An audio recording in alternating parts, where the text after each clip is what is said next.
Hey guys, and welcome to Little Black Book 91 Coaching. Listen, we're talking to you today, guys, about the fearful avoidant partner and why they take over the relationship. This is the third video we're doing on this series where we're talking about people who take over the relationships, and now we're on the fearful avoidance. I don't know if you know, but if you do know, then you've heard these lines before. You've heard them say, well, it's your fault that I'm having to lead. It's your fault that I'm having to do this. It's your fault I'm doing that, right?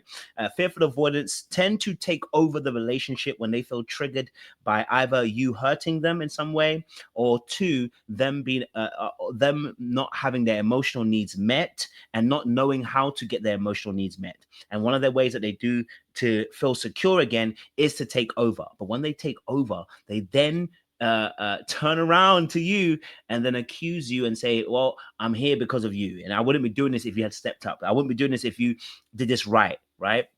And so for a lot of times with fearful avoidance, there is this what we call juxtaposition that they have a lot of times, very hot and very cold. Their core belief is if they don't lead, they'll be let down. But then if they do lead, they're resentful because then they're playing a role they don't necessarily want to play. So let's talk a little bit about the fearful avoidant. Fearful avoidant children, first and foremost, because we like to talk about the background first, they grew up in households where there is either some level of abuse, where it's physical, mental, emotional, spiritual, could be sexual type of abuse. They grew up in a household where the father or the mother may have been angry or a drunkard or addiction, or could be parents who actually abandoned their kids as well, right? And were very unpredictable in their particular behavior. And the child felt physically unsafe in their environment with their parents, right? They never knew what was going to happen. So the love is always unpredictable. What they associate is love with harm, okay? And that's actually what triggers the takeover in the relationship. Because the fearful avoidant does this in many ways. It's really tricky with the fearful avoidant. They carry both an anxious and avoidant traits. And that's what makes them interesting, because one minute they can be very hot with you, and a minute they can be very cold with you. And it all just depends on their emotional state and how they allow their emotions to lead them. So let's talk about how this influences the relationship, how this affects the relationship, but also how does it show up? So let's talk about how it shows up first. For the fearful avoidant, they swing between being deeply nurturing and highly controlling. The nurturing aspect where they're just loving, caring, seeming to just give you this affection, right? And are willing to take a step back and not control you in the relationship and not take over. And then they can swing with taking over. And that taking over doesn't actually have to be very aggressive. It can actually be very much passively, when they can do this by stonewalling. They can do this by being highly critical. They can do this by stepping back all of a sudden. They can do this in various ways to actually wrestle back control in this relationship and actually take over. Number two, when they are emotionally triggered and they can seize control by over planning, by managing, by micromanaging, by emotionally steering the relationship and deflecting from being actually vulnerable. So one minute they're being so vulnerable, the next minute you can't get any depth out of them, and they're giving these very surface answers. And really and truly, this comes because they're emotionally triggered, and they don't know how to express some of that vulnerability, and they don't express some of the things that are going on with them. And so actually they then take over the relationship, not in the traditional way, but because they both have an anxious and avoidant aspect, they take over in a more passive, meaningful way, right? Number three is that they will take over and then sabotage the relationship. Okay, so you will see this being done. Like they'll take over a project, right? Let's say that you're planning a holiday. They'll take over the planning of the holiday, or they may volunteer, or you may even suggest, can they take over? And they will do it because they don't the boundaries in terms of saying no. They struggle to say no, so they might take over, and really inwardly they don't agree. And so what ends up happening is they take over and then they feel resentful. And so what you'll find is that they lash out at certain points, right? They'll tell you, you're not doing this right, you're not doing that right, you're not good enough, and this and that. And they're saying these words because actually these words are actually what they say to themselves. And so they lash out at their partners, and that sabotages a relationship in that space. What that does is that the partner then is affected by that and then confirms their bias if they do then eventually end up leaving the relationship. Now, why does this happen? The fearful, avoidant individual is always afraid of abandonment, rejection, and betrayal. So they're hyper vigilant to any changes of patterns in the relationship. They hate incongruence. So anytime that people are incongruent, they don't give grace for that, because actually in that space, what they are thinking is there's about to be a betrayal, an abandonment, or rejection.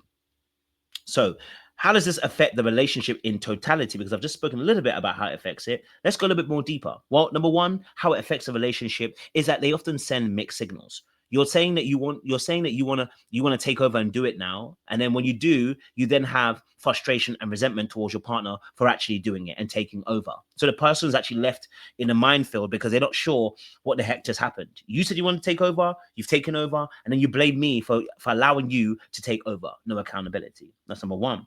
Number two is that what can end up happening in the relationship is, that there is very much a performative base, right? The fearful avoidant can feel like they're performing because, again, they have the anxious side of them. And because of that performance and them having to put on a mask, they never feel like they're being vulnerable. They feel like they're always having to make sure they're perfect. They're always making sure they have to try and reach a standard in that space. And then they apply that same shtick to you.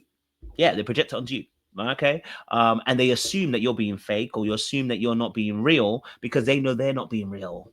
Okay. So as they take over and they're doing something they don't want to do, they believe that you're doing the exact same thing. They believe that you're also not doing what you can do, right? Or not doing what you want to do because that's how they feel. And they are projecting how they feel onto you. So they feel like you're not stepping up to the plate in this space because you don't want to. And sometimes that's because that's how they feel. They don't want to, but they're having to say yes to the situation. Number three is that what ends up happening is that they take over the relationship. How it affects the relationship is that they cause their partners to shut down. Their constant hot and cold behaviors, they're coming and going. I'm good of you today, but not good of you tomorrow, without really any real communication at points. Sometimes ends up forcing their partner to kind of disengage or shut down. The constant jockeying around can make the other person feel unstable, and can also, even if they're a secure individual, make them feel like they're going crazy. Okay, all right. Now, this happens, as I said before, because those people as an individual have grown up in households where they saw inconsistent caregivers, right? They saw an inconsistent, unpredictable caregiver who created fear in the way that they parented. And so actually, they associate love and relationships with control, punishment, and harm. Okay, their safety is attached to pain, harm, and punishment, and they don't want that. But because that's what they recognize as a pattern, they then, if they're not the one that's being inflicted with that pain, they're going to inflict the pain. Okay, all right. Number two is that uh, you know when things are stable, it can also be a very scary thing, right? So if the relationship has got some stability to it, it can be very scary for them because they're always waiting for that gut punch to happen. When will you rip the carpet from underneath their feet? That's what they're thinking about, right? And it's because, again, they've been in environments where, 1 minute they were good, the next minute something crazy happened, and that's why they will operate that way in a relationship as well. Okay, what the fearful avoidant person needs to first understand is, number one, transparency again, and honesty about how you feel is a game changer.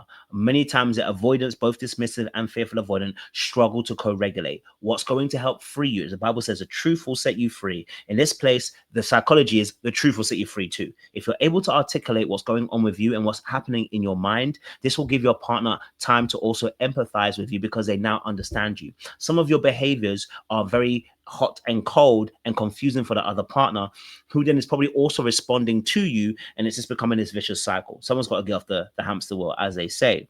That's number one. Number two is that learn that relationships are not about win and loss. They're not about win and loss. They're about understanding. Whenever, for fearful avoidance, because they grew up in a household where there was punishment, control, and harm, it's about winning. It's about power. It's about control. It's about dominance. And so fearful avoidance at times make things not black and white, but they make things a win-lose situation. Either they're losing or you're losing.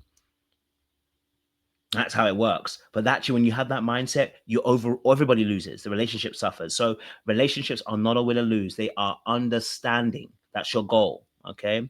And allowing someone to lead, or allowing someone else to also have room in the relationship to be able to be able to operate fully within their spectrum, okay, doesn't mean you're going to lose sight of yourself. A lot of times for fearful avoidant, you're afraid that if you give room to somebody else, they will take over. If you give them room, they will, make you more codependent. If they have room, then you'll suddenly slink into the darkness of oblivion, right? And because you don't have very good boundaries and self-identity, so you're afraid of those things, so you hold on to control and take over in this relationship. I want you to know that you don't have to stay in that place. I want you to recognize that for you, okay, in that place is transparency and honesty will honestly do so much for you. Being able to explain how you feel and why you feel, your partner will see things differently. Okay. And if they don't, get rid of them. Okay. Being a little bit facetious. But listen, my time is up. Make sure you guys like, share, subscribe, click on that wonderful bell button for notifications of the uploads.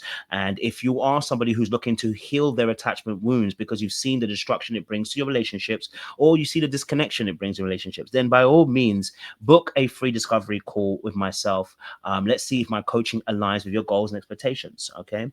And for the rest of you, make sure you hype this video up. Okay. All right. Hype up the video. Okay. And let's like, share, subscribe as well. We'll see you again next week for another installment of these videos. Much love and much appreciation.